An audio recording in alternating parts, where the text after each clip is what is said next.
Hello दोस्तों, नमस्कार। मैं Vipin sir, Vipin my channel पे आपका स्वागत करता हूं। आइए हम लोग इस वीडियो में जो हम लोग प्लेटफॉर्म वॉल्यूम 3 के बुक का सॉल्यूशन कर रहे हैं, जिसमें कि टोटल एनटीपीसी का प्रीवियस ईयर क्वेश्चन दिया गया है, तो उसी का हम लोग हर दिन एक एक सेट का डिस्कशन कर रहे हैं, ठीक। जिसमें हम लोग ऑलरेडी 21 नंबर टेस्ट तक कर चुके हैं सेट तक। तो इस वीडियो में हम जो लोग 22वें नंबर टेस्ट का जो है डिस्कशन करेंगे, जो कि 12 जनवरी के सेकेंड शिफ्ट का टोटल इसमें क्वेश्चन दिया गया है। तो चलिए आइए इसका स्टार्ट करते हैं डिस्कशन। अगर आप क्वेश्चन डाउनलोड करना चाहते हैं तो डिस्क्रिप्शन में जाइए, वहाँ पे टेलीग्राम चैनल का लिंक डला हुआ है, वहाँ से जाकर क्वेश्चन आप हर शिफ्ट के क्वेश्चन को डाउनलोड कर सकते हैं, ठीक। तो चलिए, और अगर आप चैनल पे न्यू होंगे तो चैनल सब्सक्राइब कर लीजिएगा, बेल आइकन प्रेस कर लीजिएगा, जिससे जो भी न्यू वीडियो डलेगा उसका नोटिफिकेशन आपको मिलता रहेगा। और वीडियो ज़्यादा से ज़्यादा दोस्तों में शेयर करिए, ताकि जितने भी दोस्त हैं आपके जो हमको नहीं जानते हैं वो भी हमें जाने और वीडियो देख करके ज़्यादा से ज़्यादा वो फ़ायदा उठाए, क्वेश्चन ज़्यादा से ज़्यादा कवर करे और फ़ायदा उठाए, ठीक। तो चलिए आइए स्टार्ट करते हैं। देखिए, पहला क्वेश्चन कह रहा है हमें कि एक दुकानदार को अपना माल क्रय मूल्य से कितना प्रतिशत अधिक मूल्य पर बेचना चाहिए ताकि 25% छूट देने के बाद भी 12% का लाभ हो। देखिए, कभी भी छूट दो दिया जाता है ना, फिक्स प्राइस पर छूट दिया जाता है, ठीक। और क्रय मूल्य पर जो है सीपी पर लाभ या हानि लिया जाता है। तो ये दोनों जो होते हैं ना, ये आपस में बराबर होते हैं, क्योंकि ये भी विक्रय मूल्य हो जाता है और ये भी विक्रय मूल्य हो जाता है, तो दोनों इक्वल होगा। आप देख लीजिए, बहुत सिंपल हो गया। फिक्स प्राइस पर 25% छूट का मतलब 75% हो जाएगा, बराबर है क्रय मूल्य पर कितना लाभ ले रहा है, तो 12% लाभ मतलब 112 के। अगर ये वाला आपको पता है ना, इससे बहुत टाइप का क्वेश्चन बनता है, ठीक। फिक्स प्राइस पर छूट बराबर क्रय मूल्य पर लाभ या हानि हो जाएगा। फिक्स प्राइस हमें पता नहीं है, इस पर 25% छूट मिल रहा है, यानी 75, क्रय मूल्य पर 12% लाभ हो रहा है। अब ये कटता तो हम लोग कटा देते, तो नहीं कट रहा है तो कोई बात नहीं है, यहाँ से फिक्स प्राइस और क्रय मूल्य का रेशियो निकल जाएगा 112/75। तो ये बोला है कितना बढ़ाकर अंकित करना होगा, तो देख लीजिए ये कितना आ जा रहा है आपका 37 बढ़ाकर रखना होगा किस पर, तो 75 पर। प्रतिशत के लिए 100 से गुणा कर लेंगे। 25 × 75, 25 चौके 100, अब नहीं कट रहा है, तो 7 चौक 28 का 8 2 हो जाएगा, और 4 × 12 13 14, 148/3 पूर्णांक तोड़ लीजिए, 3 चौके 12, फिर 2 बचा, 3 9 27, 49.1/3% जो है हमें बढ़ाकर रखना होगा। तो यही हमारा आंसर हो जाएगा। ऑप्शन से देख लेते हैं, 49.1/3 ऑप्शन नंबर डी हो जाएगा। देखिए, ये अगर तरीका पता है ना, तो इस क्वेश्चन को बहुत आसानी से बना लीजिएगा। फिक्स प्राइस पर छूट बराबर क्रय मूल्य पर लाभ या हानि होता है, कहीं लाभ होता है कहीं हानि होता है। फिक्स प्राइस पर छूट मतलब 100 से हमेशा कम होगा, लाभ मतलब ज़्यादा होगा। रेशियो दोनों का निकाल लिए, कभी कभी ये रेशियो, यही रेशियो कभी कभी पूछ देता है, तो रेशियो पूछता है यहीं पे 112:75 हो जाता है। पूछा है कि कितना बढ़ा के रखना होगा, क्रय मूल्य से देखिए कितना बढ़ा के रखना है, तो 37 बढ़ा के रखना है। बढ़ाना है तो नीचे 75 हो जाएगा, प्रतिशत के लिए 100, यानी 49.1/3 हो जाएगा, ठीक। चलिए आगे बढ़ते हैं नेक्स्ट क्वेश्चन। देखिए, दूसरा क्वेश्चन कह रहा है कि x y से 40% कम है, x जो है y से 40% कम है, यानी कि अगर 100 है तो ये कितना हो जाएगा आपका 60 हो जाएगा। 40% कम मतलब 60। अगर चाहे तो इसको रेशियो में बना लेंगे तो और छोटा हो जाएगा, 2 3 6 2 5 10, यानी ये 3 है तो ये 5 है। अब आगे चलिए क्या बोल रहा है, तो y x से कितना प्रतिशत अधिक है। अब ये देखिए, x से कितना अधिक है, तो 2 यूनिट अधिक है। अधिक मतलब क्या, 3 से। अब प्रतिशत के लिए 100 कर लेंगे, यानी कि 200/3 हो जाएगा, यानी कि 66.2/3% अधिक है। तो ये आंसर हो जाएगा। देख लीजिए, 63:2/3, यानी कि ऑप्शन नंबर सी हो जाएगा। कितना आसान हो गया, सिंपल सा। इससे ये 40% कम है, तो यानी 100 है तो 60, रेशियो कर लिए। अब ये किससे कितना ज़्यादा है, 2 ज़्यादा है, 3 से, प्रतिशत के लिए 100, 66.2/3। चलिए आगे बढ़ते हैं नेक्स्ट क्वेश्चन। देखिए, इसका वैल्यू पूछ रहा है, बहुत सिंपल है, ठीक। जैसे हम लोग कभी बताएं आपको कि ये पॉइंट सामने रख लेंगे, 143 है, इसमें जोड़ना है 3.61 जोड़ना है, इसमें से घटाना है 2.12, फिर इसमें 4 जोड़ना है हमें, 4 मतलब 0 0 है, 4 के आगे कुछ नहीं, और फिर घटाना है आपको 7.6 जो है घटाना है। अब देख लीजिए, सिंपल, जो जोड़ना है उसको जोड़ते जाइए, घटाना है घटाते जाइए, तो ये 3 की 3 ये पॉजिटिव में हो जाएगा। यहाँ देखिए, 4 1 5, 5 में से 2 गया, कितना हो जाएगा, 3 हो जाएगा यहाँ पे। अब ये देखिए, 6 1 7 7, और फिर ये 6 1 7, यानी कि 0 हो जाएगा। इसमें प्लस वाला माइनस वाला दोनों सेम है, 6 1 7, ये भी 6 1 7, यानी 0। अभी देखिए, 3 3 6 4 10, 10 में से 7 2 9 घटा दीजिए, यानी 1.033 आ जाएगा। ऑप्शन से देख लीजिए, 1.033 यानी कि ये 2 ही दिया हुआ है ना, लास्ट में ये 2 है, देखिए यहाँ पे गलत लिखा गया है, ये 42 है, तो 1.032 हो जाएगा, ऑप्शन नंबर ए हो जाएगा। ठीक, देखिए कितना आसान है, ऑप्शन नंबर डी हो जाएगा ना जी, ऑप्शन नंबर डी हो जाएगा। देखिए सिंपल सा है, हमें क्या करना है, जब भी ऐसा क्वेश्चन आए पॉइंट के सामने पॉइंट लिख देना है, जो जोड़ना है उसको जोड़ेंगे, जो घटाना है उसको घटाएंगे। तो ये 2 पॉजिटिव में उतार दीजिए, 4 और 1 5, अब 5 में से 2 गया 3 हो जाएगा, घटाव है तो घटाएंगे, 6 1 7 है, ये भी माइनस वाला भी 7 यानी 0 हो जाएगा, 3 3 6 4 10 और 7 2 9 यानी 1 हो जाएगा, 1.032 ऑप्शन नंबर डी हो जाएगा। चलिए आगे बढ़ते हैं, नेक्स्ट क्वेश्चन। देखिए अगला क्वेश्चन है p बराबर 5 माइनस 2√6 दिया हुआ है, तो कह रहा है कि p स्क्वायर प्लस 1/p²। देखिए आपको एक बात बताए थे कि अगर x plus 1/x is equal to a रहा तो इसका स्क्वायर पूछेगा, x square plus 1/x square is equal to a square minus 2 हो जाता है, ऐसा हम बताए थे। तभी देखिए बहुत सिंपल हो गया, p का वैल्यू यहाँ से p का वैल्यू 5 माइनस 2√6 है, तो 1/p का मतलब इसका इन्वर्स, और जब इसका इन्वर्स निकलेंगे तो यहाँ प्लस हो जाएगा, क्योंकि 5 5 25 और 2 दूनी के 4 6 24 आ रहा है, तो ये 5 प्लस 2√6 हो जाएगा। अब दोनों यहाँ से जोड़िएगा तो p plus 1/p is equal to, ये दोनों कट जाएगा, 5 5 10 मिल जाएगा। अब इसका स्क्वायर करना है, तो जब स्क्वायर करना रहता है तो a स्क्वायर माइनस 2 हो जाता है, यानी कि p square plus 1/p square is equal to 10 square minus 2 हो जाएगा, यानी 100 में से 2 घटा देंगे, 98 इस क्वेश्चन का आंसर हो जाएगा। देखिए कितना आसान है, ऑप्शन से मिला लेंगे तो ऑप्शन नंबर डी हो जाएगा। उम्मीद करते हैं समझे हैं, नहीं समझे तो देखिए एक बार, ये अलजबरा में एक आपको रूल बताए थे कि x प्लस 1/x बराबर a, तो x square plus 1/x square बराबर a स्क्वायर माइनस 2। अब इधर समझिए, p बराबर 5 माइनस 2√6 दिया है, तो 1/p मतलब इसका इन्वर्स, तो इन्वर्स मतलब ये कंजुगेट से गुणा करेंगे तो 5 प्लस 2√6 हो जाएगा, नीचे 1 हो जाएगा। अब ये दोनों को जोड़े तो p प्लस 1/p बराबर ये कट जाएगा, प्लस माइनस 10 हो जा रहा है, तो p square 1/p square 10 square minus 2 98 हो जाएगा। ठीक, चलिए आगे बढ़ते हैं, नेक्स्ट क्वेश्चन। देखिए अगला क्वेश्चन कह रहा है कि 20x³ plus x³ Y square और 10x पावर 4 y पावर 4 का LCM 20x power 4 y power 4, इसका हमें एचसीएफ पूछ रहा है। अब एलसीएम दे या चाहे नहीं दे, उससे क्या मतलब है, हम लोग का एलसीएम निकालने का तरीका हमें पता ही है। 20 और 10 का एलसीएम 10 हो जाएगा, 20 10 का एलसीएम 10, 10 से दोनों कट जा रहा है। x³ x पावर 4 जो कम पावर होता है वही एलसीएम होता है, एचसीएफ होता है, और एलसीएम जो होता है अधिक पावर होता है, तो x का पावर 3 इसमें कम है, तो मिनिमम पावर वाला एचसीएफ हो जाता है। y का यहाँ पे स्क्वायर है तो वाई स्क्वायर, यही आंसर हो जाएगा। कम पावर वाला HCF और ज्यादा पावर वाला LCM। कम पावर देखिए 20 10 का तो सबसे पहले HCF क्या हो गया 20 हो गया, और 3 x के पावर 3 x के पावर 4, तो कम पावर वाला HCF यानी x power 3, x y square y के पावर 4, तो कम पावर यानी y स्क्वायर HCF हो जाएगा, तो यही हमारा आंसर हो जाएगा। मिला लीजिए ऑप्शन से 10x³ y square, 10x³ y square option number C में दिया है। बहुत आसान क्वेश्चन है। ठीक, चलिए आगे बढ़ते हैं, नेक्स्ट क्वेश्चन। ये 6 नंबर क्वेश्चन हमें कह रहा है कि 4 टेबल क्लॉक वे प्रत्येक क्रमशः 10 मिनट 20 मिनट और 25 मिनट। देखिए यहाँ 4 की जगह 3 ही रहेगा, 3 क्लॉक का टाइम ही दिया हुआ है, तो इसलिए 3 क्लॉक रहेगा। कितना कितना मिनट के अंतराल पे 10 मिनट 20 मिनट तथा 25 मिनट के अंतराल पे बजते हैं। यदि वे सभी 10 AM में एक साथ बजे हैं तो वे फिर किस समय एक साथ बजेंगे। देखिए तो ऐसा क्वेश्चन आता है तो सबसे पहले तो इसका एलसीएम निकालिए। एलसीएम कितना आ रहा है 2 5 10 और 20 के लिए 1 2 ले लेंगे, 25 के लिए 5 यानी 25 चौके 100 मिनट के अंतराल पर जो है वो बजेगा, क्लॉक एक साथ बजेंगे 100 मिनट के अंतराल पर। तो अगर 10 बजे एक साथ बजे हैं 10 बजे, तो देखिए ये 100 मिनट का हुआ 1 घंटा 40 मिनट, तो 1 घंटा 40 मिनट के बाद फिर एक साथ बजेंगे, यानी कि 1 घंटा 40 मिनट इसमें जोड़ेंगे तो ये 11:40 में एक साथ बजेंगे। तो देखिए अब इसमें 11:40 AM जो है ऑप्शन में नहीं दिया है, इसका मतलब हर 1 घंटा 40 मिनट के बाद बजने लगेंगे।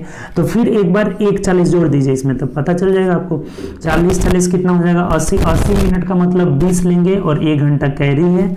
12 1 13 का मतलब 11 1 12 और 1 13 का मतलब 1 20, तो 1 20 देखिए ऑप्शन में दिया है, 1 20 भी नहीं दिया है, तो इसका मतलब फिर 1 घंटा 40 मिनट इसमें जोड़ लीजिए। तो कितना अगर है 40 20 60 का मतलब 0 0, एक हासिल है, तो 1 1 2 और 1 3 बजे देखिए दिया होगा, 3 ऑप्शन में दिया है, तो 3 PM में बजेंगे, ऑप्शन नंबर बी में दिया हुआ है, तो बी हम लोग का आंसर हो जाएगा। देखिए इस क्वेश्चन को थोड़ा सा समझिए, ये हर 100 मिनट के अंतराल पर जो है बजेगा, यानी 1 घंटा 40 मिनट के अंतराल पर बजेगा। तो एक बार ये लोग बजेंगे 11:40, तो ये ऑप्शन में नहीं दिया हुआ है। फिर 1 घंटा 40 मिनट जोड़े तो 1:20, ये भी ऑप्शन में नहीं दिया हुआ है। फिर 1 घंटा 40 जोड़े तो यानी 3 बजे, तो 3 वाला ऑप्शन में दिया है, तो यही हमारा आंसर हो जाएगा। हर अंतराल पे वो बजते रहेंगे। तो ये क्वेश्चन में बोला है कि फिर अगली बार एक साथ कब बजेंगे, तो ये एक तो हो जाएगा हमारा ये 11:40 ऑप्शन में नहीं दिया है। 1:20 यानी हर 1 घंटा 40 मिनट पे ये लोग साथ में बजेंगे। तो यहाँ से 1:40 इसमें जोड़ेंगे तो 4 4 8 80 का मतलब 20 मिनट हो गया, और ये 11 1 12 और 1 हो जा रहा है। 1:20 में बजेंगे, फिर इसमें 1:40 जोड़ेंगे तो यानी 3 बजे। तो 3 बजे ऑप्शन नंबर बी में दिया है, यही आंसर हो जाएगा। अच्छा क्वेश्चन है ये। देखिए 7 नंबर क्वेश्चन कह रहा है कि त्रिभुज PQR में एक त्रिभुज बना दीजिए। त्रिभुज PQR में बोला हुआ है कि QR को एस तक बढ़ाया जाता है। ये QR जो है इसे कहाँ तक बढ़ाया जाता है, एस तक। एस तक इस प्रकार बढ़ाया जाता है कि SR बराबर RP, यानी ये जो SR है ना ये किसके बराबर हो जाए, तो RP के, इसके क्या हो जाए, बराबर हो जाए। ठीक, उसके बाद कह रहा है कि यदि PRS is equal to 110 degree है, PRS ये कितना है, इसमें 110 डिग्री है, तो एंगल PQS का मान क्या होगा। एंगल P, एक और बात दिया हुआ है यहाँ पे कि एंगल RPQ बराबर 55 डिग्री है। RPQ ये कितना दिया हमें, 55 डिग्री दिया है। आप पूछ क्या रहा है हमें, तो एंगल PQS यानी ये वाला एंगल हमें पूछ रहा है। ठीक, तो देखिए बहुत सिंपल है, आपको एक थ्योरम पता होगा तो ये तुरंत आंसर कर दीजिएगा 55 डिग्री। कैसे, तो देखिए ध्यान दीजिए, ये जो किसी भी त्रिभुज की किसी भुजा को बढ़ाई जाए तो बहिष्ठ कोण जो होता है इन दोनों अंतःकोणों के, सुदूर अंतःकोणों के योग के बराबर होता है। तो जब ये 55 हो गया तो ये भी 55 होगा, तभी ना दोनों जोड़ करके 110 आएगा। कभी भी जब एक भुजा बढ़ाई जाए तो बहिष्ठ कोण ये दूर वाले अंतःकोण के योग के बराबर होता है। तो ये अकेला 55 हो गया तो ये भी 55 हो जाएगा। नहीं, एंगल PQS पूछा हुआ था कितना डिग्री हो जाएगा, 55 डिग्री, और यही हमारा आंसर हो जाएगा। बहुत आसान क्वेश्चन है। चलिए आगे बढ़ते हैं।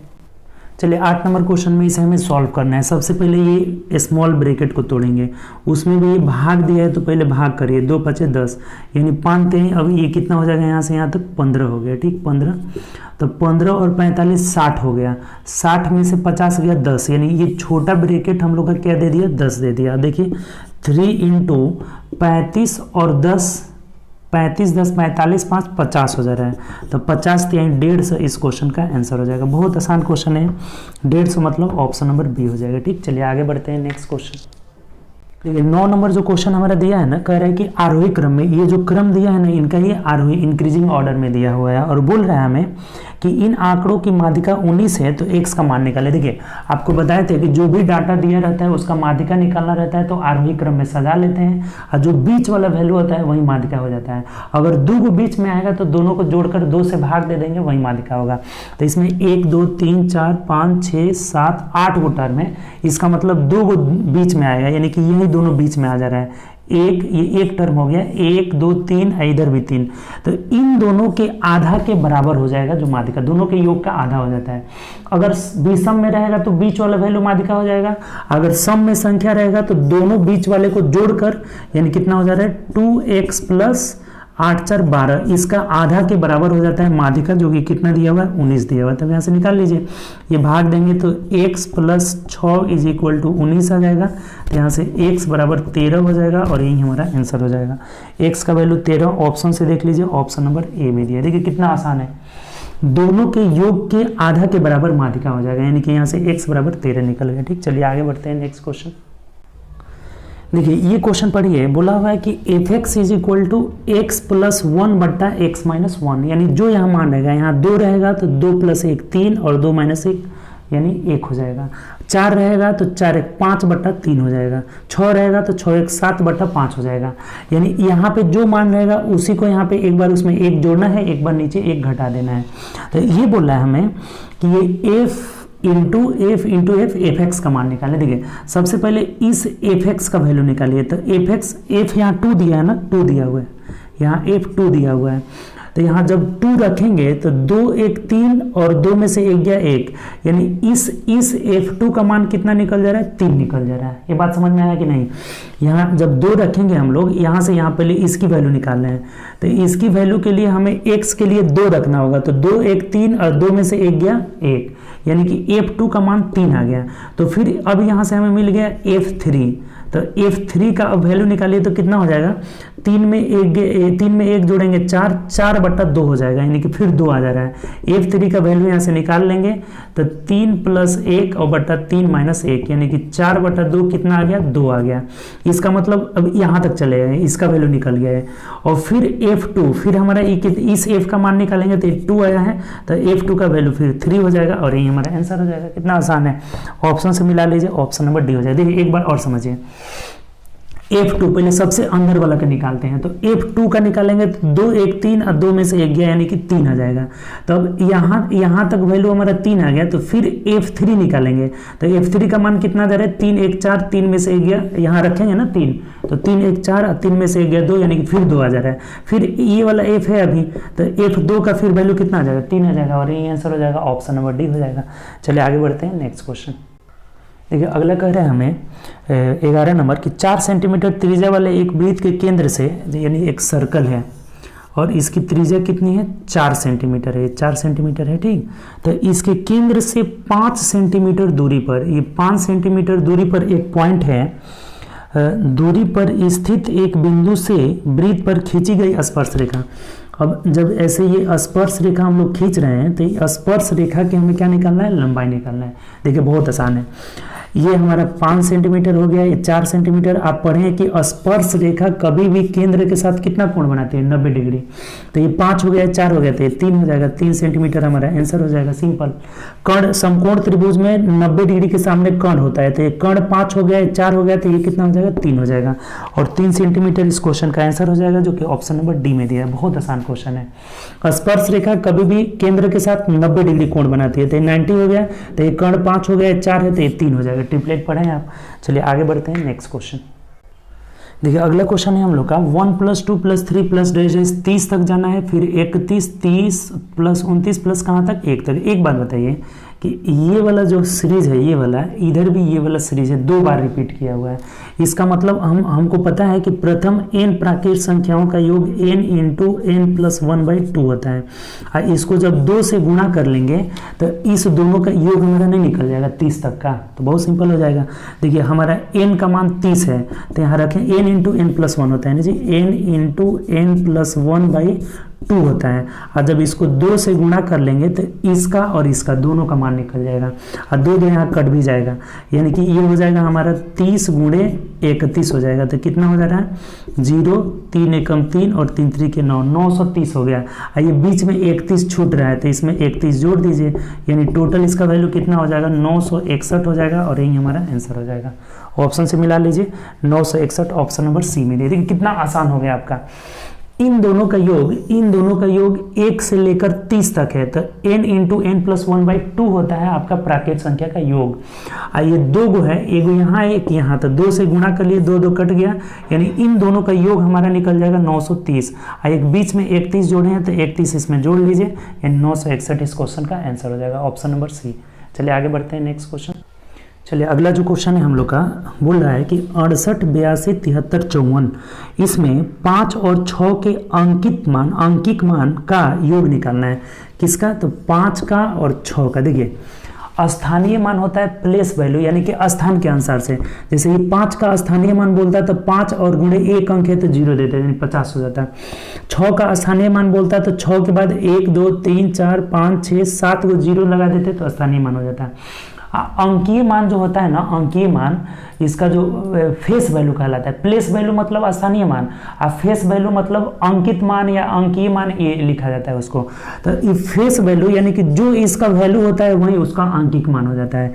यानी 5 का आंकिक मान 5 ही हो गया, 6 का आंकिक मान 6 हो गया, दोनों का जोड़ पूछ रहा है तो जोड़ कितना हो जाएगा, 11 हो जाएगा, और यही हमारा आंसर हो जाएगा। बहुत आसान क्वेश्चन है। 5 और 6 के अंकिक मान मतलब दोनों के अंक का सिर्फ वैल्यू, यानी कि 6 5 11 हो जाएगा। स्थानीय मान पूछता है तो ये 50 होता है, ये 6 पर 2 2 4 2 6 एक 7 को 0 तब जोड़ते हैं, लेकिन अंकिक मान वहीं उसका वैल्यू हो जाता है, फेस वैल्यू को ही अंकिक मान बोला जाता है। तो 11 आंसर हो जाएगा। चलिए आगे बढ़ते हैं।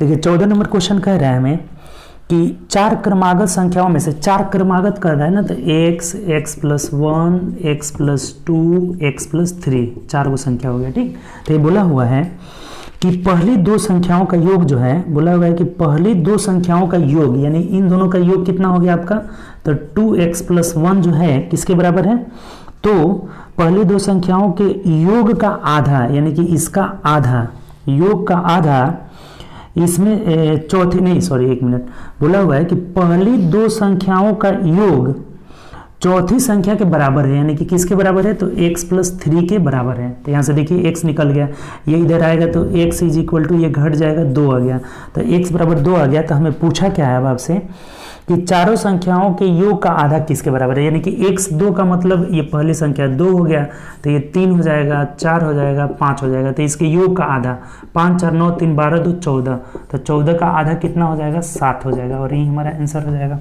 ऑप्शन से मिला लीजिए किस ऑप्शन में दिया, ऑप्शन नंबर बी में दिया हुआ है। बोला हुआ था कि 4 लगातार संख्या है, तो लगातार का मतलब x, x + 1, x + 2, x + 3, इन दोनों का योग जो है चौथी के बराबर है, यानी x 2x + 1 बराबर x + 3, तो x का मान 2 निकल गया, तो 2 3 4 5 लगातार संख्या है, तब इनके योग का आधा मतलब 7 हो जाएगा। चलिए आगे बढ़ते हैं नेक्स्ट क्वेश्चन। देखिए 15 नंबर क्वेश्चन कह रहा है कि एक निश्चित साधारण ब्याज की दर पर 6 वर्षों में, देखिए 6 वर्ष में 60% की वृद्धि हो जाती है, 60% की वृद्धि हो जाती है, तो उसी दर पर 10,000 रुपये की राशि का 3 वर्ष का चक्रवृद्धि ब्याज क्या होगा। देखिए बहुत आसान क्वेश्चन है। जब 6 वर्ष में 60% वृद्धि हो जा रहा है तो एक वर्ष में कितना बढ़ेगा, एक वर्ष में 10% बढ़ेगा, और यही हमारा रेट कहलाएगा। जो एक वर्ष में साधारण ब्याज की दर से जो एक वर्ष में इंक्रीज होता है वही क्या कहलाता है, दर कहलाता है। तो दर हमारा निकल गया 10% और टाइम दिया हुआ है 3 साल, टाइम दिया हुआ है 3 वर्ष, और बोला है चक्रवृद्धि ब्याज हमें निकालना है 10,000 रुपये की राशि का, उसी दर से बोला हुआ है कि उसी दर से 3 वर्ष में चक्र, तो देखिए अब सिंपल हो गया, 10% के रेट से 3 वर्ष का चक्रवृद्धि ब्याज होता है 33.1%, तो याद ही होगा आपको, तो डायरेक्ट निकाल लेंगे, यानी कि CI बराबर हो जाएगा 10,000 रुपये का 33.1% हटाएंगे, नीचे 100 आ जाएगा, ये हटाएंगे 1 0 और हो जाएगा, यानी 3 0 से 3 0 खत्म, यानी 3300 हो जाएगा, यानी कि 3310 हो जाएगा। देख लीजिए किस ऑप्शन में है, ऑप्शन नंबर बी में दिया। देखिए बहुत आसान क्वेश्चन है, एक बार और समझ लीजिए। बोला है कि 6 वर्ष, ये SI के रेट से बोला हुआ है कि 6 वर्ष में 60% वृद्धि हो जाता है, तो जो एक वर्ष में जो बढ़ेगा ना, 6 वर्ष में 60%, तो एक वर्ष में 10%, क्योंकि SI हर साल का इक्वल होता है, तो एक वर्ष में 10% बढ़ रहा है, तो यही हमारा क्या कहलाएगा, रेट कहलाएगा। और 10% के रेट से 3 साल का CI का जो रेट होता है वो 33.1% होता है। कैसे आता है इसको सीख लीजिए। जैसे देखिए पहला साल का 10%, दूसरा साल का 10%, फिर 10 का 10 ब्याज का ब्याज लगता है चक्रवृद्धि ब्याज में, तो 10 का 10% यानी 1 हो गया, तो ये कितना हो गया, 2 साल में 21% हो गया, ये 2 साल का। फिर जब तीसरा साल में आएंगे तो फिर 10% लगेगा, 21 का 10% यानी 2.1 हो जाएगा। तो ये सब जुड़ लीजिए कितना हो जाएगा, 21 10 31 और 2 33.1% हो जाएगा। तो ऐसे ही हम लोग ये चक्रवृद्धि ब्याज का दर निकालते हैं। कितना हो समय दिया रहेगा, 3 साल 4 साल के भी, 4 साल का हो जाता है 46.41% हो जाता है 10% के रेट से। तो ये अगर याद रहा तो तुरंत बना लीजिएगा। ये 10% के रेट से 3 साल का CI का रेट 33.1, तो डायरेक्ट CI निकाल लिए 10,000 का 33.1% यानी 3,310 रुपया, जो कि ऑप्शन नंबर बी में दिया हुआ है। ठीक, चलिए आगे बढ़ते हैं नेक्स्ट क्वेश्चन। देखिए अगला क्वेश्चन बोल रहा है कि एक जल धारा की चाल 3 किलोमीटर पर आवर है, 3 किलोमीटर पर आवर है, और स्थिर जल में एक आदमी का जो तैरता है, आदमी का चाल कितना है जो तैरता है, इसी स्थिर जल में बोला हुआ है, तो आदमी तैर सकता है किस चाल से, तो 6 किलोमीटर पर आवर की चाल से। तो बोल रहा है हमें, तो 37 किलोमीटर धारा की दिशा में आदमी को तैरने में कितना समय लगेगा, तो समय बराबर दूरी बटा चाल। जब ये धारा की दिशा में जाएगा तो इसका चाल और धारा की चाल जुड़ जाएगा, यानी कि 6 3 कितना हो जाएगा, 9 हो जाएगा। तो समय बराबर यहाँ से time is equal to distance by time, distance by speed हो जाएगा। दूरी 37 है और जब धारा के दिशा में जाएगा तो जुड़ जाएगा, विपरीत जाएगा तो घटेगा, लेकिन विपरीत की यहाँ चर्चा नहीं है। तो दिशा में जाएगा तो 36×9, यहाँ देख लीजिए 9 चौके 36, 4.1/9 घंटा लग जाएगा। तो यही हमारा आंसर हो जाएगा। ऑप्शन से मिला लीजिए, ऑप्शन नंबर बी में दिया हुआ है। बहुत आसान क्वेश्चन है। चलिए आगे बढ़ते हैं नेक्स्ट क्वेश्चन। तो 17 में दिया हुआ है कि A अनुपात B बराबर दिया है 3:5 दिया हुआ है और B अनुपात C इज इक्वल टू कितना दिया है, तो 4:7 दिया हुआ है। और बोल रहा है कि A अनुपात B अनुपात C निकाले। ये तो बहुत आसान है। A निकालना रहेगा, इन दोनों को गुणा कर लेंगे, यानी 4×3 = 12। B निकालना रहेगा, देखिए B 3 है ना, तो 5 चौके 20 हो जाएगा। और C का ऐसे गुणा कर लिए, 7×5 = 35 हो जाएगा। तो यही आंसर हो जाएगा, कटेगा नहीं। 12:20:35, 12:20:35, ऑप्शन नंबर बी हो जाएगा। बहुत आसान क्वेश्चन है। चलिए आगे बढ़ते हैं नेक्स्ट क्वेश्चन। देखिए अगला क्वेश्चन है हमारा कि √45 प्लस √125 का वैल्यू 17.89 दिया है।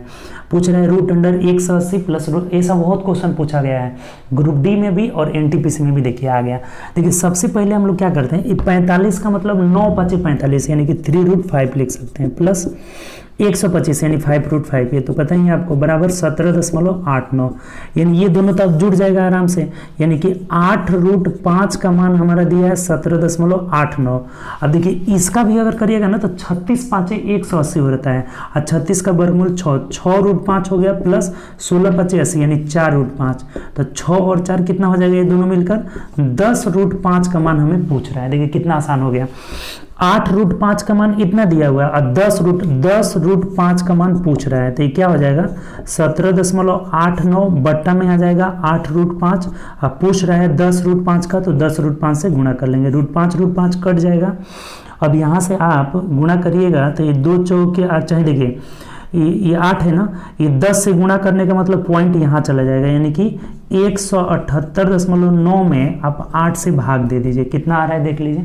तो 8 दूना 16, 17, फिर 8 दूना 16 हो जाएगा, 17 18 हो जाएगा, यानी दो बचा, तो 8 3 = 24 हो जाएगा, 25 26 27 28 29, यानी 5 बचा, तो 8 6 48 हो जाएगा, यानी 22:3 आपका आंसर हो जाएगा। मिला लीजिए, 22:3 को ही लगभग में लिख दिया है ना, 22.4।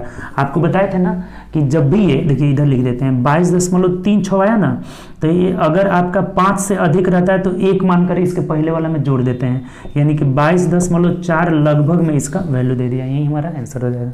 ये बहुत अच्छा क्वेश्चन है, ऑप्शन नंबर ए हो जाएगा। देखिए एक बार और समझिए, √45 प्लस √125 बराबर 17.89। इनको हमने एक रूट में बदल लिया तो 3√5 5√5 यानी 8√5 का वैल्यू इतना दिया हुआ है। और पूछ रहा था √180 प्लस √80, इसको भी एक रूट में बदले तो 10√5 आ रहा है। 8√5 का वैल्यू दिया है, 10√5 का पूछ रहा है, आराम से निकाल लिए, कितना आ रहा है 22.36 यानी कि 23.4 22.36, इसका मतलब 22.4 हो जाएगा, ऑप्शन नंबर ए। चलिए आगे बढ़ते हैं। देखिए अगला बोला हुआ है कि 90 किलोमीटर प्रति घंटा की चाल से चल रही 180 मीटर लंबी ट्रेन एक पोस्ट को पार करने में पोस्ट यानी पोल देना चाहिए, पोल। देखिए पोल को पार करने में लगा समय बराबर जो होता है टाइम बराबर समय बराबर दूरी की जगह ट्रेन की लंबाई हो जाएगा, ट्रेन की लंबाई और बट्टा चाल की जगह ट्रेन की चाल हो जाएगा, ट्रेन की चाल। जब भी किसी पोल को पार करे या किसी खड़े व्यक्ति को पार करे तो समय बराबर यहाँ से होता है दूरी की जगह ट्रेन की लंबाई बट्टा ट्रेन की चाल। तो यहाँ ट्रेन की लंबाई हमें दिया हुआ है कितना, तो 180 मीटर दिया हुआ है और चाल जो है 90 किलोमीटर पर आवर में दिया है। तो इसको मीटर पर सेकेंड में बदलेंगे तो 5/18 से गुणा कर लेंगे, यानी 18 × 5 = 90, 5 × 5 = 25 से इसको भाग दे दीजिए, डायरेक्ट आ जाएगा आपका सेकेंड में कितना समय लगा। ये 90 किलोमीटर पर आवर को 5/18 से गुणा कर लेंगे, यानी कि 5 × 5 = 25 मीटर पर सेकेंड इसका चाल हो जाएगा। तब देखिए 5 × 5 = 25 हो जाएगा और 5 से कटाएंगे, 5 × 3 = 15, 5 × 6 = 30, 36/5, यानी देखिए ऑप्शन दशमलव में दिया है ना, 5 × 7 = 35, 5 × 2 = 10, यानी 7.2 सेकेंड का समय लग जाएगा। तो ऑप्शन से देख लीजिए 7.2 सेकेंड, ऑप्शन नंबर डी हो जाएगा। देखिए कितना आसान है। जब भी ट्रेन किसी पोल को पार करे या किसी खंभे को पार करे या फिर किसी खड़े व्यक्ति को पार करे तो समय बराबर ट्रेन की लंबाई बटा ट्रेन की चाल से निकाल लिए 7.2 सेकेंड। ऑप्शन नंबर डी हो जाएगा। चलिए आगे बढ़ते हैं नेक्स्ट क्वेश्चन। देखिए 20 नंबर क्वेश्चन कह रहा है कि 1.23657 फिर 6576 ऐसे डैश डैश दिया हुआ है। कह रहा है कि इसको भिन्न में बदलिए। अच्छा एक बात बताइए कि ये आपका रिपीटिंग डेसिमल है, कहाँ से रिपीट कर रहे हैं? देखिए 2 3 6 5 7 6 5 7 ऐसे ही 6 5 7 आगे आएगा, यानी यहाँ से ये रिपीट कर रहा है तो इसको हम रेकरिंग में लिख सकते हैं। हम लोग 1.23657 पर रेकरिंग लिख सकते हैं क्योंकि 657 रिपीटेशन हो रहा है। अब देखिए जब भी जो है रेकरिंग वाले दशमलव को हमें भिन्न में बदलना हो तो ये पहले पूरा संख्या लिख देंगे। पूरा संख्या कितना है? 12357 और जिस पे रेकरिंग नहीं है, ये 3 पार्ट पे रेकरिंग नहीं है ना, तो 1 2 3 इसमें से घटा देंगे 123 और बटा जितना अंक पे रेकरिंग रहेगा उसके लिए 99 और जितना पे नहीं है दशमलव के बाद उसके लिए 0 दे देंगे। ठीक, तब देख लीजिए इसको सॉल्व कर लीजिए कितना आ रहा है। घटा दीजिए, 7 में से 3 गया 4 हो जाएगा और 5 में से 2 गया 3 हो जाएगा और 6 में से 1 गया 5 हो जाएगा और ये 123 हो जाएगा और बट्टा 99900 हो जाएगा। यही हमारा आंसर हो जाएगा। ऑप्शन से मिला लीजिए 123,534 बट्टा 99900। ऑप्शन नंबर सी हो जाएगा, यही हमारा आंसर हो जाएगा। देखिए इसका तरीका क्या होता है, कभी भी अगर हमें 0 पी क्यू पर रेकरिंग इसको भिन्न में बदलना होगा तो पी क्यू बटा 99 हो जाएगा। और जिसको छोड़ दे रहा था 0 पी क्यू, मान लीजिए कि एक क्यू केवल पी क्यू पे रेकरिंग दिया है तो पहले पूरा लिख लेंगे पी क्यू, और जिस पे रेकरिंग नहीं है उसको घटा लेते हैं। पी पर रेकरिंग नहीं है तो पी घटा लेंगे और बट्टा एगो पर रेकरिंग है तो एगो 9 और एगो पे नहीं है 0 लगा देंगे। जैसे इसको हमें बदलना है तो सबसे पहले ये दशमलव से पहले भी रहेगा तो इसे पूरा लिख लेंगे हम लोग। पूरा ऐसे ये तो रिपीट कर रहा है 6 5 7 6 5 7 तो पूरा लिख लिए 1 2 3 6 5 7। इसमें से इन तीनों पे नहीं है तो इन तीनों को घटा लेंगे और बता जितना अंक पे रेकरिंग है उतना 9 9 और दशमलव के बाद जितना पे रेकरिंग नहीं है उसके बदले 0, यानी ऑप्शन नंबर सी हो जाएगा। चलिए आगे बढ़ते हैं नेक्स्ट क्वेश्चन। देखिए अगला क्वेश्चन कह रहा है कि cos x प्लस वाई बराबर 1/2 sin x माइनस वाई बराबर, ये तो पीछे वाले सेट में भी ऐसा क्वेश्चन आया था। इस cos में 1/2 किसका मान होता है? तो 60 डिग्री का। इसका मतलब x plus Y is equal to 60 degree हो गया। साइन में 0 किसका मान होता है? तो 0 डिग्री का, यानी कि x minus Y is equal to 0 आ गया। तब ये तो बहुत सिंपल है जी, x बराबर 30 हो जाएगा और y बराबर भी कितना हो जाएगा? 30 हो जाएगा। x प्लस वाई 60 हो गया, x माइनस वाई 0, अर्थात दोनों बराबर है, x भी 30 डिग्री y भी 30 डिग्री। ऑप्शन से देख लीजिए, ऑप्शन नंबर ए में दिया हुआ है। ठीक, बहुत आसान क्वेश्चन है। चलिए आगे बढ़ते हैं नेक्स्ट क्वेश्चन।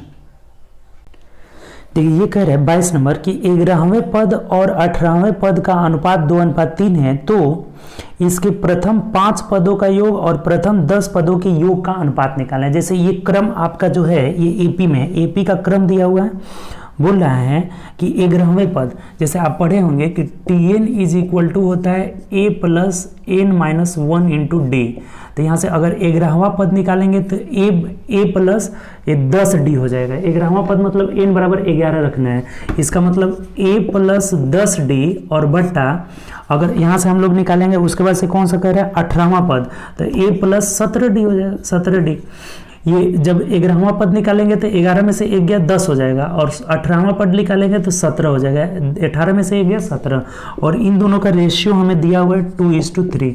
अब यहाँ से तिरछा गुणा कर लीजिए, 3a plus 30d is equal to 2a plus 17 दूना 34d हो जाएगा। एक साइड करेंगे यानी a बराबर 4d आ जा रहा है। तो यहाँ से रेशियो हम लोग का a बटा d इज इक्वल टू 4/1 आ गया। a का मान 4 और d का मान 1 रेशियो में आ गया।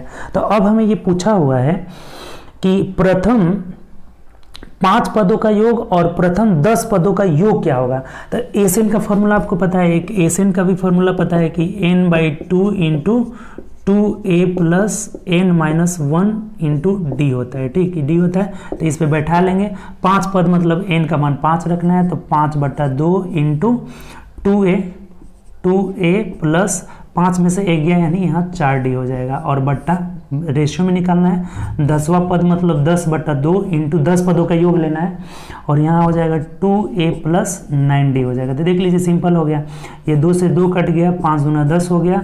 अब यहाँ मान रख लेंगे इसका, a का मान 4 और d का मान 1, तो ये 4 दूना 8 और 4 12 हो जाएगा, 12 बट्टा ये नीचे 2 है तो 2 गुणे ये फिर 4 दूना 8 और 9 कितना हो जाएगा, 9 8 17 हो जाएगा। तो 2 6 के 12 यानी कि 6:17 हो जाएगा और यही हमारा आंसर हो जाएगा। 6:17 यानी ऑप्शन से देख लेंगे, ऑप्शन नंबर सी में दिया हुआ। ये अच्छा क्वेश्चन है, देखिए एक बार और समझ लीजिए। Tn बराबर होता है a + n-1 इंटू डी। तो यहाँ से 11वां पद निकाल लिए, ये 18वां पद, दोनों का रेशियो, अर्थात यहाँ दोनों का रेशियो निकल गया a और d का 4:1। तब बोला है कि 5वें पद का योग का फॉर्मूला होता है n/2 into 2a + n-1 into D. तो 5/2 इंटू 2a + 4d हो जाएगा, n-1 करेंगे तो 4d। और 10वां पद का योग मतलब 10/2 इंटू 2a + 9d।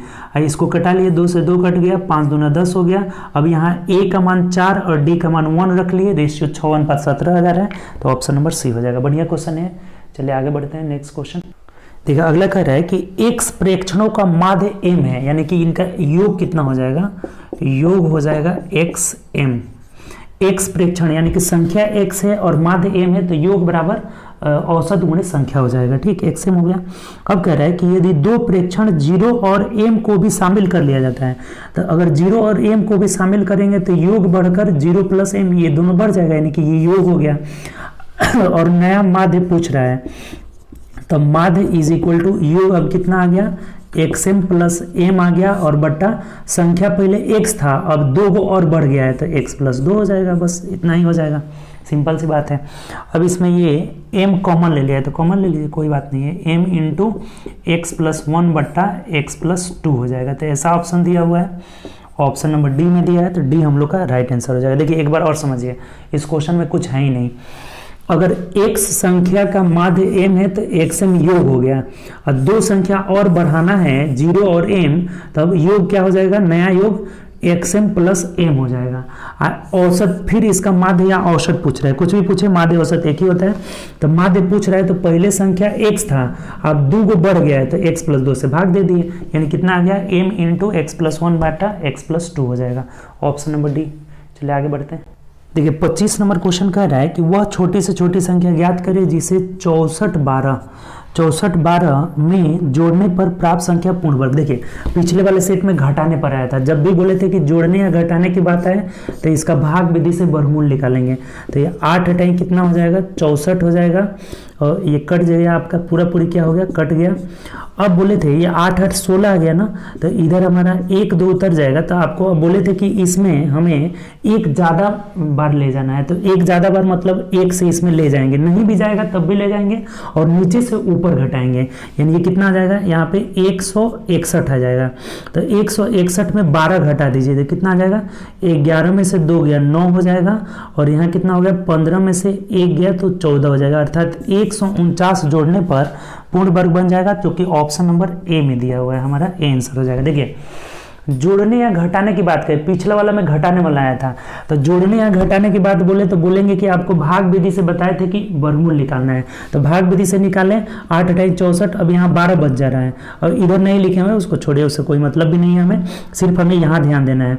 अब अगर घटाने वाली बात बोला रहता तो 12 शेष बचता था, यही आंसर हो जाता, लेकिन हमें बोला है कि जोड़ने की बात, तो जोड़ने की बात तो एक बार और ले जाएंगे इसको, तो 1 एकम 1 और 16 एकम 16, अब नीचे से ऊपर की और घटाएंगे तो ये जोड़ने वाली संख्या निकल जाएगा। जोड़ने वाली संख्या कितना हो जाएगा, तो 161 में से आप 12 घटा दिए, यानी कि 149, ऑप्शन नंबर ए हो जाएगा। बट अच्छा क्वेश्चन है, ऐसा बहुत पूछा हुआ है। घटाने का मतलब शेष, जोड़ने का मतलब एक बार ज्यादा ले जाएंगे और नीचे से ऊपर घटा लेंगे। ठीक, चलिए आगे बढ़ते हैं। नेक्स्ट क्वेश्चन देखिए 26 नंबर कह रहा है कि यदि ऋचा की आय मीना की आय से कितना कम है, तो 9.1/9 11 अधिक है। देखिए इसको पहले प्रतिशत में है तो इसको बट्टा में बदल लीजिए, 11 9 99 और 100/11, अब प्रतिशत हटाएंगे तो नीचे क्या आ जाएगा, 100 आ जाएगा, ये कट गया, यानी कि इसका फ्रैक्शन वैल्यू 1/11 आ रहा है।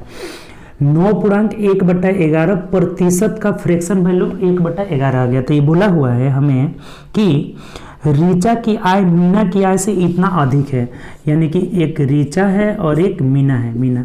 तो बोला हुआ है कि ऋचा की आय मीना से इतना अधिक है, इसका मतलब कि ये जो नीचे वाला होगा वो मीना का 11 हो जाए, इसका मीना से ना बोल रहा है कि इससे इतना % अधिक है, तो मीना का 11 हो जाएगा। तो ये एक अधिक का मतलब क्या हो जाएगा 12, दोनों का रेशियो 12:11 निकल जाएगा। अब देखिए पूछ क्या रहा है आपसे, पूछा है तो मीना की आय ऋचा की आय से कितना कम है।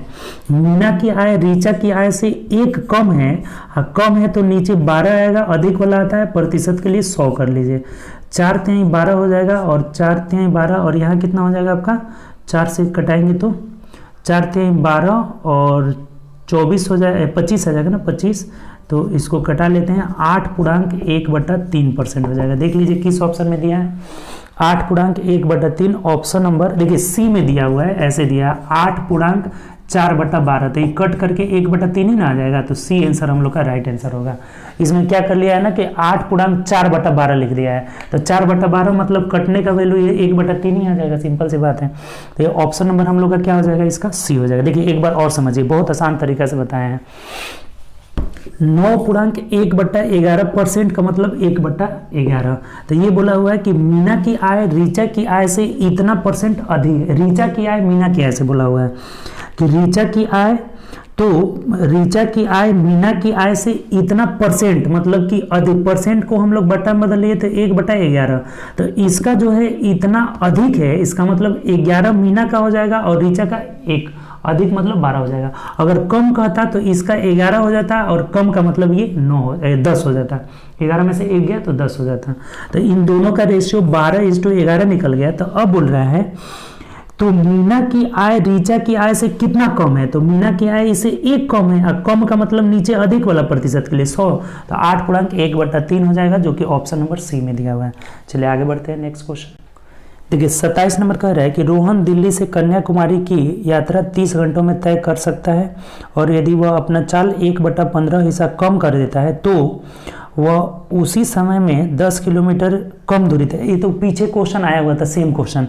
जैसे हम मान लेते हैं कि उसका चाल x हो गया, पिछले वाले सेट में एकदम सेम क्वेश्चन आया हुआ था, x km/h हो गया, तो ये 30 घंटा में कितना दूरी जाएगा, तो 30x जाएगा, दूरी बराबर चाल गुणे समय। अब कह रहा है कि अगर ये अपने चाल 1/15 को जो है कम कर देता है, तो 1/15 कम करने का मतलब अभी बोले थे कि 15 में से 1 कम कर देंगे, यानी कि 14/15 x हो जाएगा। तब 30 घंटा में कितना दूरी तय करेगा, तो दूरी बराबर यहाँ हो जाएगा 14/15 x चाल होगा और 30 घंटा से गुणा कर दीजिए, तो 15 दूना 30, यानी 14 दूना यहाँ 28x आ गया। ये कितना जा रहा है इसमें 28x, तो ये बोला है कि 10 किलोमीटर कम जा रहा है, यानी 30x में से 28x घटाए, यानी कि 2x का वैल्यू 10 किलोमीटर दिया हुआ है, तो x का वैल्यू 5 km/h हमारा आंसर हो जाएगा। ये पिछले वाले सेट में आया हुआ था, बताए थे आपको, ऑप्शन नंबर ए हो जाएगा। देखिए एक बार और समझ लीजिए, इसका चाल अगर x मान लेते हैं तो 30 घंटा में कितना दूरी तय करेगा 30x। अगर इसका चाल 1/15 कम हो गया, तो 1/15 कम का मतलब 14/15x हो गया, तो ये चाल हो गया 14/15 और उतना ही समय यानी कि 30 घंटा, तो 30 घंटा से इसे गुणा किए तो 28x आ रहा है, अर्थात 30x में से 28x गया, 2x दूरी कम कर रहा है, इधर 10 दिया है, 2x का वैल्यू 10, तो x का वैल्यू 5 km/h। ये दिया हुआ है कि 10 किलोमीटर पहले से कम जा रहा है, तो x का वैल्यू 5, यही हमारा चाल हो जाएगा। चलिए आगे बढ़ते हैं नेक्स्ट क्वेश्चन। देखिए 28 नंबर क्वेश्चन कह रहा है कि 4 +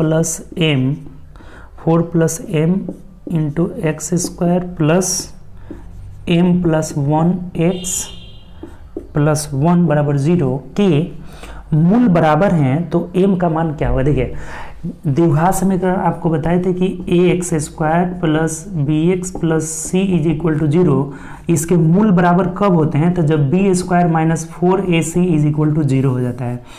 जब ये b² - 4ac इसका जो विविक्तकर होता है, विवेचक, वो अगर 0 के बराबर होगा तभी इसके मूल क्या होते हैं, इक्वल होते हैं। तो यहाँ से देखिए ये a का मान हो गया, ये b का मान हो गया और ये c का मान हो गया, यहाँ पे c का मान हो गया। तो यहाँ से निकालेंगे विवेचक हम, तो b² - 4ac, यानी b² का मतलब m + 1 का होल स्क्वायर माइनस 4 a का मान आ गया 4 प्लस एम इंटू सी का मान कितना है 1 और बराबर 0। ये जब बराबर 0 हो जाएगा तभी जाकर हमारा विवेचक क्या आएगा आपका, तो विविक्तर जो होगा हम लोग का ये जब विवेचक जो आएगा ना बी स्क्वायर माइनस 4ac, देखिए बी स्क्वायर माइनस 4ac 0 के बराबर होगा तभी जो है इसके मूल बराबर होंगे। अब देखिए इसको सॉल्व कर लीजिए, यहाँ में एम का मान पूछा है क्या आएगा, तो ये जब सॉल्व करेंगे तो M square plus 1 plus 2m minus 4 चौके 16 हो जाएगा और ये कितना हो जाएगा आपका, तो minus 4m is equal to 0 हो गया। अब अगर इस 16 को उधर लेके चले जाते हैं, देखिए ये क्या बन जा रहा है, M square minus 2m plus 1 बराबर 16। अब देखिए इस 16 को इसलिए इधर लेके गए कि ये हमारा जो आ जा रहा है ना m माइनस 1 का होल स्क्वायर, m माइनस 1 का whole square is equal to इधर 16 आ गया। तब यहाँ से जब हम m माइनस 1 निकालेंगे तो ये प्लस माइनस 16 वर्गमूल में चला जाएगा और वर्गमूल का मतलब क्या आ जाएगा, प्लस माइनस 16 आ जाएगा, तब 4 हो जाएगा। 4 16 का वर्गमूल कितना आ जाएगा, 4 आ जाएगा। ठीक, तब यहाँ से m का 2 मान निकल जाएगा जी, m बराबर 2 ऑप्शन भी दिया है, m बराबर ये इधर जाएगा तो एक बार प्लस 1 हो जाएगा, तो प्लस 1 मतलब 5 हो जाएगा, और जब माइनस 4 लेंगे तो ये माइनस 3 हो जाएगा। यही दोनों हमारा m का वैल्यू हो जाएगा, m बराबर प्लस 5 माइनस 3 जो कि ऑप्शन नंबर डी में दिया है। देखिए एक बार और समझ लीजिए, अच्छा क्वेश्चन है।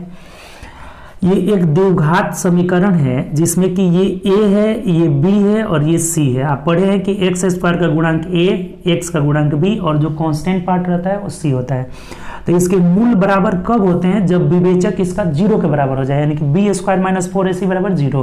तो यहाँ से हम बी स्क्वायर माइनस 4ac बराबर 0 किए, तो यहाँ m का मान 2 आ रहा है, एक 5 आ जा रहा है पॉजिटिव में और एक माइनस 3 आ जा रहा है।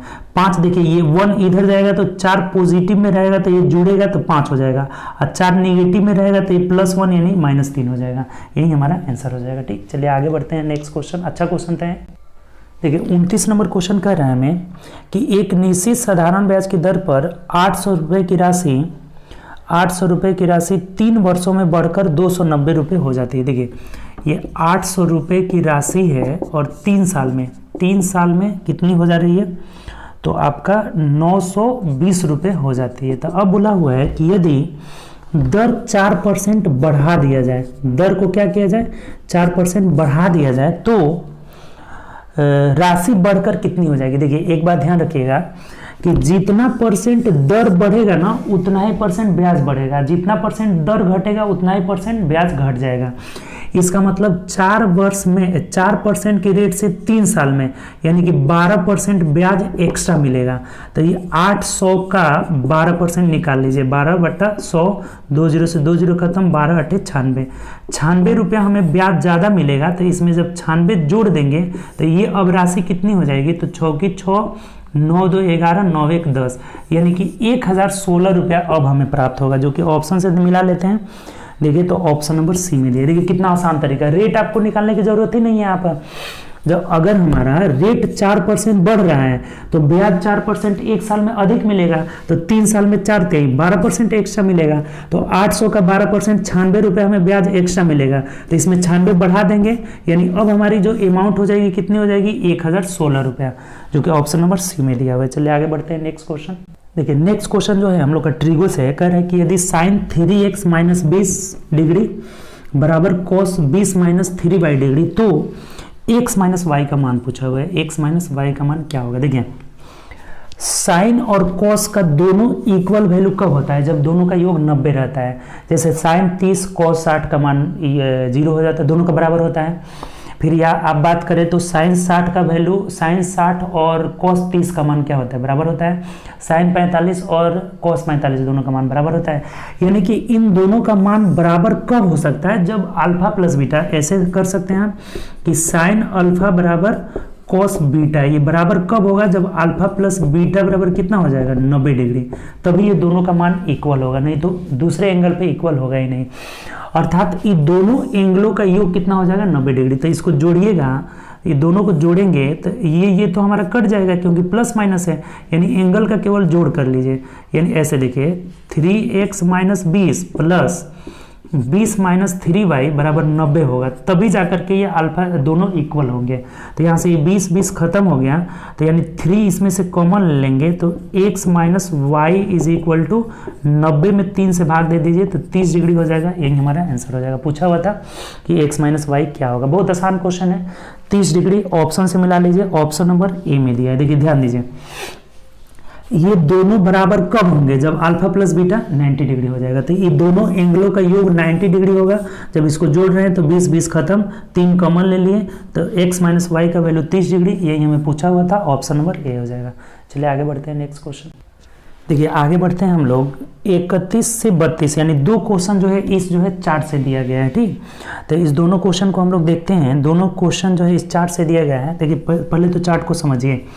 भारतीय राज्यों में वर्षा जो है सेंटीमीटर में दर्शाया गया है। देखिए इधर राज्य है हिमाचल प्रदेश, उत्तर प्रदेश, मध्य प्रदेश, आंध्र प्रदेश, तमिलनाडु, और इसमें 2000 में, 2005 में, 2015 में ये वर्षा दिया गया है, कितना सेंटीमीटर वर्षा हुआ है, सेंटीमीटर में दिया हुआ है। अब कह रहे हैं कि किस राज्य में 2005 में वार्षिक वर्षा सभी तीनों सालों की औसत वार्षिक वर्षा की तुलना में अधिक थी। तो देखिए अब ऐसे क्वेश्चन को हम लोग ऑप्शन से करके देखेंगे। जो जो ऑप्शन दिया होगा उसी का निकालना है, सबका नहीं निकालना है, टाइम नहीं वेस्ट करना है।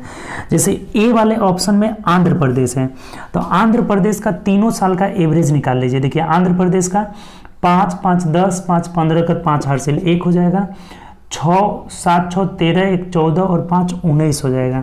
अब बटा 3 औसत निकालना है तो 3 साल है, 3 से भाग दे देंगे, यानी 3 6 18, 3 5 15।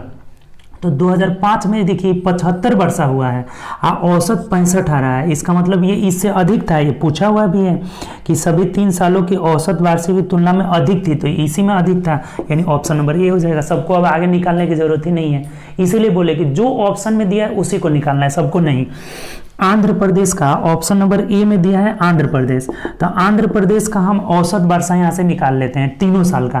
तो तीनों साल का औसत वर्षा 195/3 यानी 65 आ रहा है, जो कि 2005 में हुई वर्षा से के औसत से क्या है, ये अधिक है। तो ये पूछा हुआ भी था कि किस राज्य में 2005 में सभी तीनों सालों की औसत वर्षा की तुलना में अधिक थी, तो इसी में अधिक हो जाएगा, यानी आंसर ए हो जाएगा। आगे अब निकालने की जरूरत नहीं है। अगर ये नहीं आता तब उत्तर प्रदेश, मध्य प्रदेश और हिमाचल प्रदेश ऑप्शन से निकालकर हम लोग देखते हैं। ठीक, चलिए आगे बढ़ते हैं नेक्स्ट क्वेश्चन।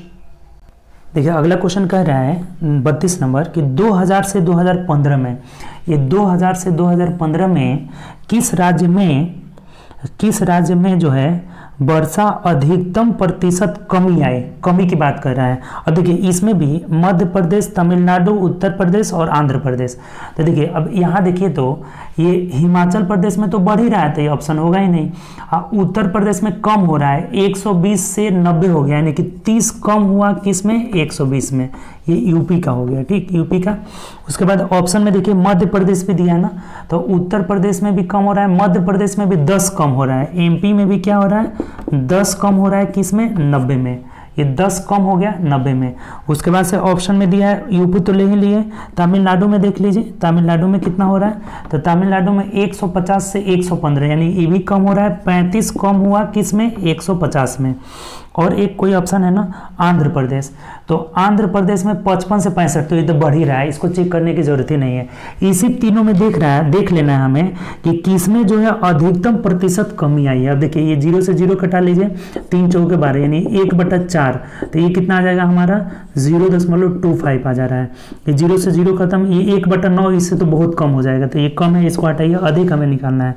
5 7 35 और 5 3 15, तो ये भी तो बहुत कम आ जाएगा, यानी कि ऑप्शन नंबर यही हमारा आंसर हो जाएगा। यूपी में सबसे जो है मैक्सिमम कमी आई, अधिक कमी आई, यानी ऑप्शन से मिला लीजिए, ऑप्शन नंबर सी में दिया है।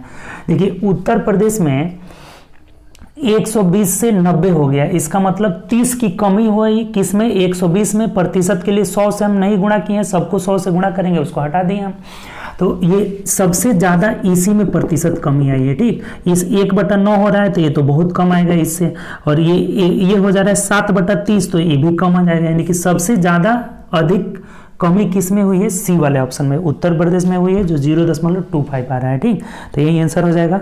चलिए आगे बढ़ते हैं नेक्स्ट क्वेश्चन। देखिए 33 समझिएगा, ये भी आपका इस तालिका से रिलेटेड है। तालिका को समझिए क्या कर रहा है कि भारतीय राज्यों में, ये दूसरा तालिका है, अनाज का उत्पादन लाख टन में दिया गया है। ठीक, तो ये सब देखिए, ये राज्य हो गया और ये वर्ष हो गया 2015-2018। महाराष्ट्र में 120 से 150 हो गया, कर्नाटक में 115 से 90 हो गया, हिमाचल प्रदेश में 100, ये दिया गया है। ठीक, तो पूछ क्या रहा है, क्वेश्चन पढ़िए। 2015 से 2018 के बीच किस राज्य में अनाज के उत्पादन में अधिकतम प्रतिशत परिवर्तन, यानी किस में अधिकतम या तो वृद्धि हुआ है या कमी हुआ है। तो देखिए, सबको निकालने की जरूरत नहीं है, जो ऑप्शन था ना उसी का हम निकाल लें। महाराष्ट्र में देखिए, महाराष्ट्र में 120 से 150 यानी 30 बढ़ा तो प्रतिशत कितना हो गया 25%। 30/120, 120 से बढ़ रहा है तो यानी कि 100 से गुणा कर लिए 25%, प्लस मतलब वृद्धि हुआ है। केरल का देखिए, तो केरल में कितना था 85 से 65 यानी कि कमी हुआ है, 20 कम हुआ है, किसमें 85 में, प्रतिशत के लिए 100 यानी कि 23.53 कमी आया हुआ है। इसे ही कर्नाटक का निकालिए, कर्नाटक 115 से 90 हो गया है यानी 25 की कमी हुई है, 115 में प्रतिशत के लिए 100, 21.47 कमी हो रहा है। अब तमिलनाडु देख लीजिए, तमिलनाडु कितना हो गया आपका 120 से 150, 120 से नहीं ये है ना तमिलनाडु, तो 90 से 115 यानी कि 25 बढ़ रहा है, 90 में प्रतिशत के लिए 100 यानी 27.78 आ जा रहा है। तो सबसे ज्यादा परिवर्तन इसमें देखिए किस में हुआ है, 25 कम हो रहा है, 23, 21, 27 यानी सबसे ज्यादा यही वृद्धि हो रहा है। तो आंसर नंबर डी हो जाएगा।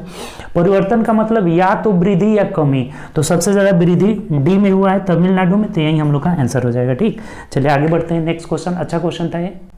देखिए 34 नंबर कह रहा है कि वह संख्या ज्ञात करे जिसे उसी संख्या के 14 गुना जोड़ने पर 135 आ रहा है।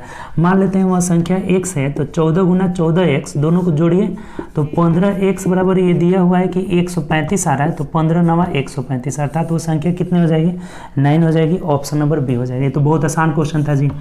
देखिए इसमें टोटल 34 क्वेश्चन था, 34 को हम लोग एक एक क्वेश्चन करके बारीकी से सबका सॉल्यूशन समझें। तो उम्मीद कर रहे हैं कि आपको बहुत अच्छे से समझ में आया होगा। तो चलिए बस आज इतना ही, अगले वीडियो में हम लोग जो मिलेंगे नेक्स्ट सेट के डिस्कशन के साथ।